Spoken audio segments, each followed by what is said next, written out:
आज हम आजा समाज पार्टी से प्रत्याशी हैं जो नरेंद्र सिंह सूर्यवंशी जी, आज मोदी नगर क्षेत्र में आज हम उनसे चर्चा करने जाएंगे सागर के विकास की ओर और इनका पार्टी में आने का मोटिव क्या था। आइए हम बोलते हैं नरेंद्र सर, मैं आपसे एक प्रश्न पूछना चाहती हूँ कि मतलब मेन उद्देश्य क्या था आपका इस पार्टी ज्वाइन करने का। देखिए, पिछले 7 सालों से भीम आर्मी भारत एकता दल, जिसकी स्थापना चंद्रशेखर आजाद जी ने की थी, वह हमारे संस्थापक हैं और उन्होंने 2 वर्ष पहले आजाद समाज पार्टी की स्थापना की, जिसकी वह आज संस्थापक भीम आर्मी के हैं और आजाद समाज पार्टी के राष्ट्रीय अध्यक्ष भी हैं। तो उन्होंने जब ये पार्टी बनाई तो ये पार्टी इसलिए बनाई कि आज हम भीम आर्मी संगठन के रूप में जहाँ भी कहीं बहुजनों के ऊपर अन्याय अत्याचार शोषण होता है, वहाँ हम उनके लिए न्याय की लड़ाई लड़ने जाते हैं। परंतु न्याय की लड़ाई हम कब तक लड़ते रहेंगे? तब तक लड़ते रहेंगे जब तक हम सत्ता में काबिज नहीं हो पाएंगे। और हमारे महापुरुषों का मिशन यही है कि सत्ता वो चाबी है जिससे हर ताले को खोला जा सकता है, और सत्ता में पहुंचने का रास्ता किसी पार्टी के द्वारा ही हो सकता है। विकास नहीं किया, उनकी योजनाएं जो नल योजना है, लाडली बहना है और भी अन्य प्रकार की उन्होंने योजनाएं की, उन पे आपका क्या कहना है? देखिए, नल जल योजना है, अभी हमारे यहाँ एक टाटा की लाइन गिर रही है। अभी तक जो बिल आता था वो 150-200 रुपए आता था नल का बिल। अब इन्होंने घर घर में मीटर लगा दिए, मतलब अब ये नाप कर पानी पीना पड़ेगा हर व्यक्ति के लिए। तो इसे हम विकास नहीं मानते, बल्कि अगर आप इसको निःशुल्क कर देते कि हर घर में हम जल मुफ्त पहुंचाएंगे, तो तब हम मानते कि आप कुछ कर रहे हैं। लाडली बहना योजना की बात करें तो मध्य प्रदेश में पिछले 20 साल से भारतीय जनता पार्टी की सरकार है। पिछले 20 साल में से 19.5 साल मामा को बहनों की याद नहीं आई। पिछले 6 माह में लाडली बहना की याद क्यों आ गई? क्योंकि इस सरकार की जड़ें अब उखड़ चुकी हैं। इनको पता है कि अब ये लोग हमको सत्ता से उखाड़ कर फेंक देंगे। अब जनता बेवकूफ बनने वाली नहीं है। इन्होंने भांजे भांजे कर करके भांजों के अधिकारों का हनन किया हुआ है।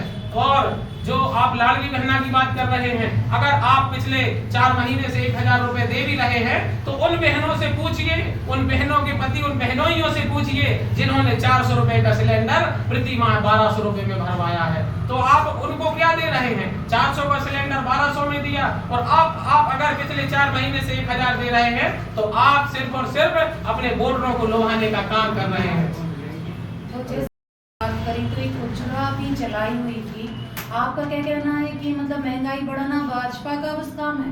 बिल्कुल, महंगाई सबसे ज्यादा भाजपा के शासनकाल में बढ़ रही है। आज आप देख लें, किसी भी चीज का जो रेट है वो भाजपा शासनकाल में सबसे ज्यादा बढ़ा हुआ है। कांग्रेस ने पहले देश को लूटा, अब भाजपा लूट रही है विकास के नाम पर। आज प्याज 200 रुपए किलो किसके शासनकाल में बिकी? भाजपा के शासनकाल में बिकी। मैं ये नहीं कहता कि कांग्रेस ने अच्छा कार्य किया, कांग्रेस भी पिछले 50 वर्षों तक हमारा शोषण करती रही।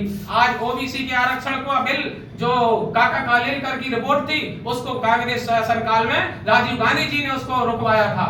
और आज ओबीसी जो जिसकी आबादी आज लगभग 55% है, उसके लिए 27% का आरक्षण भी नहीं दे रही है सरकार। उस आरक्षण के समर्थन में हमने, चूंकि मैं भीम आर्मी का प्रदेश महासचिव भी हूं, हमने 3 बार आंदोलन किए और 3 बार हम जेल गए। उसी आंदोलन में हमारे राष्ट्रीय अध्यक्ष भीम आर्मी चीफ माननीय चंद्रशेखर आजाद जी भोपाल आए थे, जिन्हें एयरपोर्ट पर डिटेन किया गया।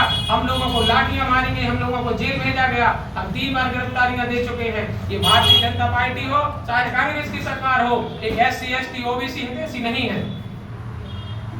है कि आज जो कांग्रेस पार्टी और बीजेपी खड़ी, दोनों हाथ पे लड्डू हैं उनके, चाहे उनका नाम प्लेट कुछ भी हो।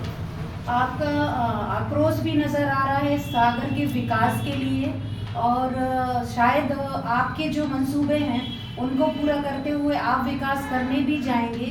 ये अपनी जनता को मैसेज किस रूप में देंगे? देखिए, हम जनता की सेवा के लिए ही मैदान में उतरे हैं। पिछले 5 वर्षों से हम भीम आर्मी में रह करके जहाँ कहीं भी हमें सूचना मिलती है, हम वहाँ पहुँचते हैं समाज सेवा के लिए। हम वहाँ ये नहीं देखते कि पीड़ित किस जाति का है या किस धर्म का है, वो किसी भी धर्म का हो, किसी भी जाति का हो। अगर वह पीड़ित कोई ब्राह्मण भी है तो हम उसकी मदद करने जाते हैं, वह पीड़ित कोई जैन भी है तो हम उसकी मदद करने के लिए जाते हैं। भीम आर्मी एक संगठन है जो समाज सेवा का काम करता है। जहाँ कहीं भी हमको लगता है पुलिस या प्रशासन की लचर प्रणाली चल रही है, जहाँ हमारे लोगों के साथ अन्याय अत्याचार हो रहा है वहां हम पहुंचते हैं, और आजकल तो 100 नंबर से पहले बीमार भी वहां पहुंच जाते हैं।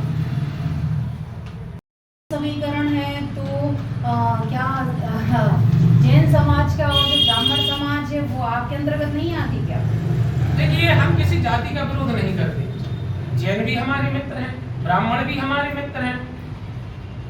एक पार्टी भारतीय जनता पार्टी जिससे प्रत्याशी हैं शैलेंद्र जैन जी, जो पिछले 15 वर्षों से विधायक हैं, उनकी बहू निधि जैन, उनके सगे भाई की बहू हैं, उनको कांग्रेस पार्टी प्रत्याशी बनाती है।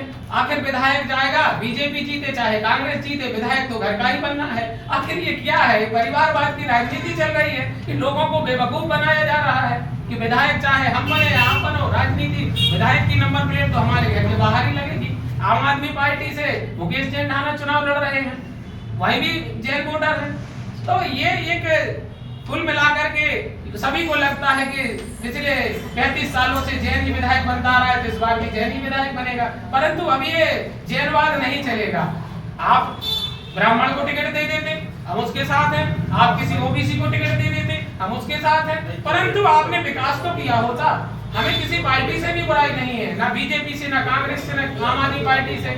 हमको राजनीति में उतरना इसलिए पड़ा है, मजबूरन हम राजनीति में उतरे, वरना हम तो समाज सेवी हैं। भीम आदमी तो समाज सेवा का काम करते हैं, और हम किसी जाति धर्म का विरोध नहीं करते।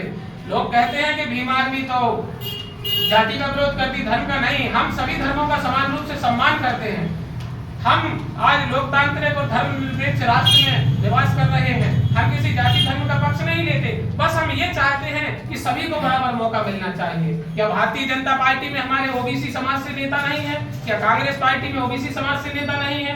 क्या एससी समाज से नेता नहीं है? क्योंकि सागर सामान्य सीट है, और सामान्य सीट पर तो पार्टी किसी को भी टिकट दे सकती है। तो आखिर सिर्फ जैन समाज को छोड़ करके ब्राह्मण समाज, कुशवाहा समाज, अहिरवार समाज, वाल्मीकि समाज, लोधी समाज, इन सभी को इग्नोर क्यों किया जा रहा है?